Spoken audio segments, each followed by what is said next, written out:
Le voy a dar la bienvenida a mi amiga Verónica Benaim, una excelente periodista parlamentaria. Vero, ¿cómo estás? Bienvenida. ¿Qué tal, Pablo? Buenos días para todos. Bueno, un tema que surgió en el día de ayer cuando el presidente Mauricio Macri salió a hablar en conferencia de prensa, tema concreto, la violencia en el fútbol, ¿no? Y de allí se desataron algunos ítems que vos nos vas a contar y también la vamos a escuchar a la ministra. Exactamente, Pablo. A partir de lo sucedido el fin de semana, bueno, público, todo el mundo lo sabe, de público conocimiento, la ley que anunció Patricia Bullrich junto a Mauricio Macri, que es lo que vamos a escuchar ahora, y te voy a contar esto, ¿no?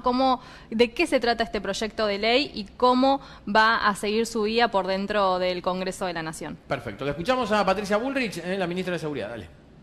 Proyecto de ley, que es un proyecto de ley que presentamos al principio de la gestión, lo vamos a presentar ahora en extraordinarias. Lo que hace el proyecto de ley es tipificar, no como contravenciones, sino como delitos penales, todas las conductas violentas que se realizan en un partido de fútbol, en el marco de un estadio de fútbol. Y lo que hace es alejar en lugares previamente determinados a todas las personas que tienen prohibición de entrada a los estadios. En este caso, por ejemplo, si esa ley se hubiese votado, todas estas 300 personas o 300 barras que estaban por entrar con estas entradas, en vez de estar en los alrededores de la cancha, hubieran estado con 3 horas de anticipación en comisarías o en predios habilitados especialmente para presentarse antes de los partidos. Este objetivo de esta ley es conductas tipificadas como delitos penales, con sanciones claras y fuertes a todos los que generan este tipo de violencia, como la que vimos el domingo, y aislamiento lejos de las canchas a todos los que tienen prohibición de entrada. Esos son los dos grandes temas y la vamos a volver a enviar ahora en extraordinarias. ¿Qué tal, ministras? ¿Cómo les va? Ministra de Seguridad, dando algunos datos importantes sobre esta ley que presentaron en el día de ayer. Te pregunto, Vero, el llamado a extraordinarias, que es en el momento en el que se van a puntualmente tratar esta ley y están pidiendo otra, que es la ley de alquileres, también porque si no perdería estado parlamentario. Bueno, ¿cómo ves vos este tratamiento y la posición de la oposición respecto a este proyecto de ley antibarras? Sí, primero, para empezar, el Gobierno Nacional quiere reeditar un proyecto de ley que ya había presentado en el año 2016 sobre este tema de ir contra las barras bravas, de una manera de financiar el sistema de barras bravas que rige en los clubes deportivos en Argentina. Y a la ministra Patricia Bullrich allí en el Congreso de la Nación, donde estuvo explicándolo en distintas comisiones como Seguridad, Justicia, pero quedó en la nada. Este año perdió estado parlamentario.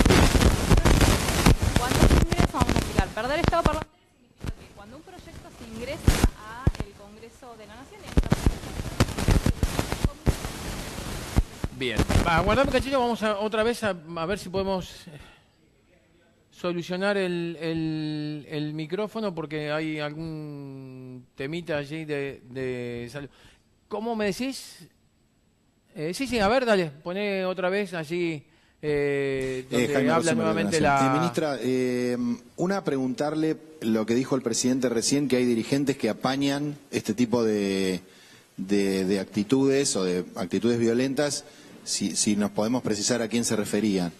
Y en segundo lugar, si lo que pasó en el fin de semana hace aumentar la preocupación en relación al G20 y la seguridad que se tiene que poner en marcha para este evento, ¿no? Bueno, en primer lugar, decir que a nosotros nos hubiera gustado que las cosas se digan al revés. En vez de ir, como dijo bien el presidente, al detalle de si el operativo estuvo correcto, no estuvo correcto, si fue fulano, mengano, decirle que ahí hubo 2.000 miembros de la policía, más un equipo de prefectura y uno de gendarmería que estuvieron trabajando y poniendo el pecho, es decir, y eso hay que reconocerlo. Lo que nos hubiera gustado es que todos los dirigentes que sacaron tweets, que salieron a plantear, en vez de ir a ese punto, hubieran primero criticado a los violentos que tiraron piedras, a los que escupieron, a los que rompieron cosas, es decir, pongamos las cosas en orden. Lo primero que hay que hablar es de una Patricia conducta... Bullrich responsabilizando a los violentos, que tienen su culpa, por supuesto, en estos hechos, pero también se podría haber prevenido. Totalmente, ¿No? Pablo. Te decía, técnicamente los proyectos ingresan al Congreso de la Nación y tienen 2 años para ser tratados. Si en el lapso de 2 años no se tratan, pierden estado parlamentario, que es lo que había sucedido con este proyecto que iba contra las barras bravas del país. En ese sentido, lo que va a hacer el Gobierno Nacional es ingresar nuevamente el proyecto, que es la misma letra que se había ingresado en 2016. Se espera que esto se haga por estas horas en la Cámara de Diputados, y sí, la intención del Gobierno Nacional es que se trate en sesiones extraordinarias. Hay que recordar que hasta hace 2 semanas atrás el Congreso de la Nación no tenía pensado una convocatoria a sesiones extraordinarias. Había cerrado su tarea legislativa ya la semana pasada, se cayeron las sesiones ordinarias para esta semana, y además se pretendía que en la primera semana de diciembre simplemente se ratificaran autoridades y se haga una sesión preparatoria, que es donde justamente pasa esto, se ratifican las autoridades. Pero, bueno, obviamente con lo sucedido el fin de semana, el Gobierno Nacional quiso acelerar esta situación, y hay que destacar que, según reglamento y según la Constitución de la Nación, quien debe llamar a sesiones extraordinarias es el presidente de la Nación. Por lo tanto, se está esperando el anuncio oficial de Mauricio Macri para que diga cuándo van a ser estas sesiones. Las sesiones estarían pensadas para la segunda semana de diciembre. Y como vos decís, no solo se va a buscar tratar este proyecto, que ayer, por ejemplo, me tocaba hablar con el diputado nacional Daniel Scioli, que es ex gobernador de la provincia de Buenos Aires, y él es el presidente de la Comisión de Deportes, y él nos decía, nos parece una muy buena iniciativa, nos parece que es altamente urgente avanzar con un proyecto de esta manera, por lo que desde el lado, al menos de la Comisión de Deporte, los legisladores tendrían consenso para poder llevarlo adelante en el recinto. Y es importante que lo diga Daniel Scioli también, ¿no? Digo, que está en la oposición al gobierno, y que, bueno, sostenga que este proyecto hay que tratarlo de una vez. ¿Por qué se demoró 2 años? Bueno, porque no era importante en su momento. Quedó, digamos, durmiendo allí en el Parlamento. No era de suma gravedad para el Gobierno Nacional sacar un proyecto de este tono. Yo te pregunto, Vero, Sí. digo, evidentemente no era un tema urgente hasta que pasó lo que pasó.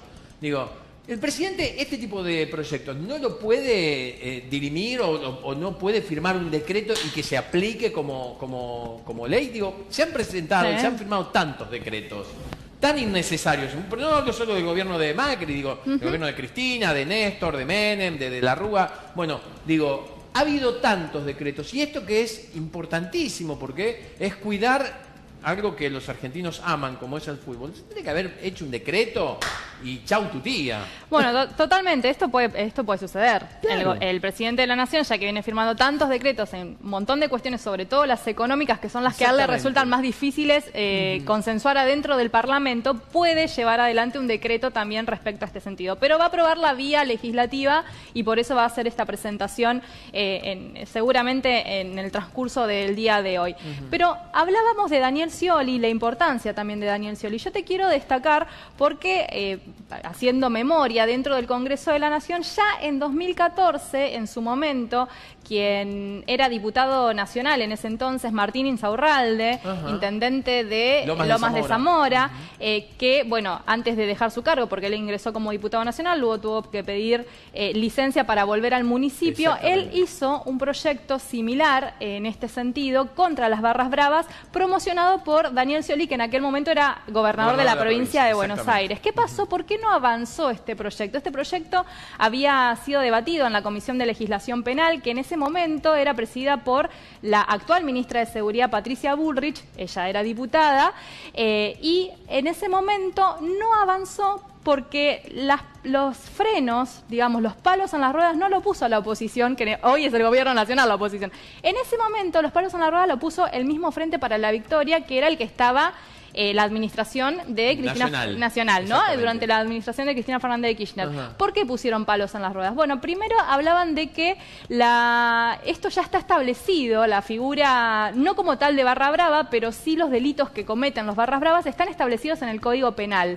Entonces, no había necesidad de hacer una ley para ratificar algo que ya estaba dentro del Código Penal y que además se iba a estigmatizar a los barra bravas. Y por eso se frenó. La realidad es que en ese momento, si ustedes recuerdan, había tipo una interna entre siolismo y kirchnerismo, Claro, y de alguna manera 2 semanas antes del balotaje, y te recuerdo. y de alguna manera estas cuestiones políticas también influyeron. Y me parece que es bueno hacer memoria en ese sentido. Bueno, ahora pretende reeditar este proyecto el gobierno de Mauricio Macri y te voy a contar algunos de los puntos principales. Claro, me interesa. El primer punto es que el Estado debe manejar los derechos de admisión adentro de las canchas y de los clubes, no el club, ¿no? El Estado es el que tiene que garantizar quiénes entran y quiénes no. Hasta el momento esto lo hacían los clubes de fútbol. Bien. Otro de los puntos tiene que ver con una pena de 2 a 8 años de prisión para quienes cometan delitos de grupos de 3 o más personas vinculados a la actividad deportiva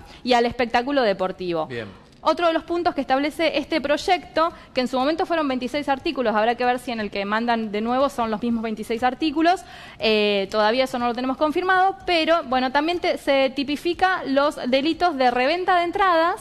Esto se le daría una sanción de prisión de 1 mes a 1 año y también los de venta de entradas falsas. ¿Cuántas veces ocurre esto fuera de la cancha? Y uno de los puntos más cuestionados de este fin de semana en los 2 intentos de jugar el Superclásico fue la reventa de entrada que se hizo, ¿no? Entradas que encima estas entradas, 300 entradas que se le descubrieron a este barra brava de River, eran de curso legal. O sea, el tema Totalmente. es, ¿quién les dio las 300 entradas a los barra bravas más los 7 palitos verdes de 7 millones de pesos que tenían guardados? Y ahí te metés con otro de los artículos de este proyecto de ley que va a enviar el Gobierno de la Nación al Congreso Nacional y que tiene que ver con la connivencia que hay entre los dirigentes de los clubes de fútbol y los barras bravas. Y en ese sentido, obviamente, las instituciones van a ser sancionadas si se detectan actividades ilícitas y en relación con los barras bravas.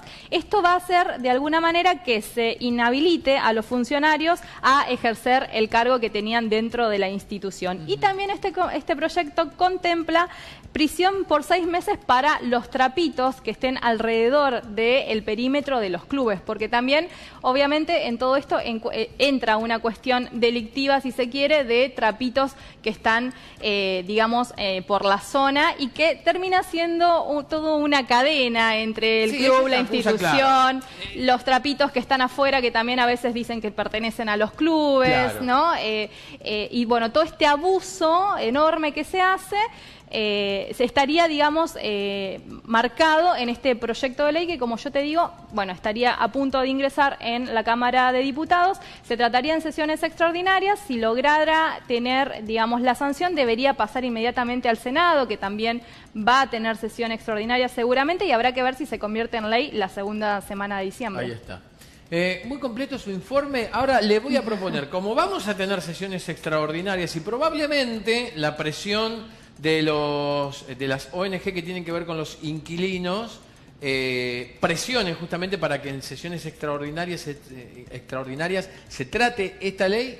¿Te parece que hablemos de la ley de inquilinos? ¿Podemos hacer una nota sobre ese tema? Sí, obvio, claro. Bueno, a ver, lo que podemos decir de la ley de inquilinos es que sí, perdía estado parlamentario. Si un proyecto de ley pierde estado parlamentario, ¿qué se hace, digamos? ¿Cuándo hay que presentar otra vez? Claro, se tiene que volver a presentar de nuevo, tienen que ir las personas o el diputado o el senador a presentarlo de nuevo a mesa de entrada y tiene que otra vez ir a las comisiones. Bueno, es todo un proceso largo que en este momento para los inquilinos ya estábamos a punto de todos tener una Claro, ley, ¿no? Que claro. se terminó frenando en el Congreso de la Nación. Es una posibilidad que ingrese en sesión extraordinaria porque hay una fuerte presión de los inquilinos para que este proyecto avance y sea convertido en ley. Ya tiene una sanción de la Cámara de Senadores, pero bueno, justamente faltaba la de diputados y se estaba pasando, ahora en noviembre finalizaba el plazo para que el proyecto caiga y pierda estado parlamentario. Claro.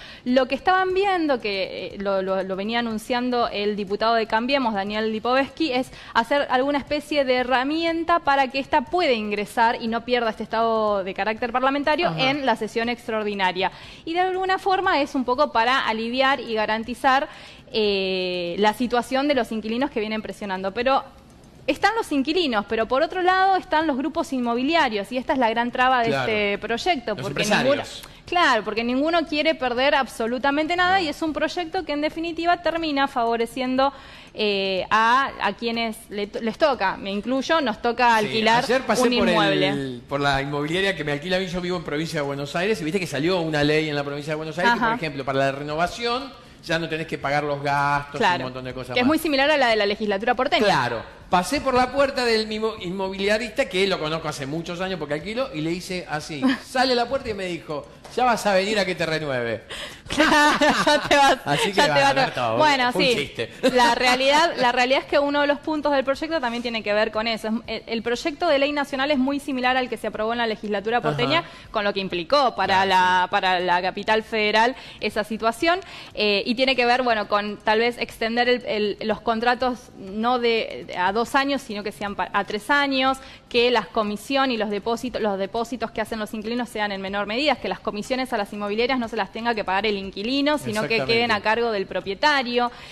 Bueno, varias cuestiones que van de la mano de ir a favor del inquilino, pero hay un fuerte lobby, hay una fuerte traba dentro de lo que es el grupo inmobiliario y muchos propietarios también, porque de repente muchos propietarios, y ojos con esto, ha pasado en la capital federal, han decidido hablar con sus inquilinos y salirse por fuera de la inmobiliaria, ¿no? Para de alguna forma evitar muchos gastos que le terminaban de corresponder al propietario. Esto hay que ver, todavía está ahí, no hay confirmación de que pueda llegar a tratarse en sesión extraordinaria, sería muy buen punto para Cambiemos y para el gobierno nacional de Mauricio Macri, si quiere levantar un poquito su imagen de cara a 2019, dar, digamos, este gesto a un sector de la clase media, que de alguna manera es lo que se pretende buscar políticamente.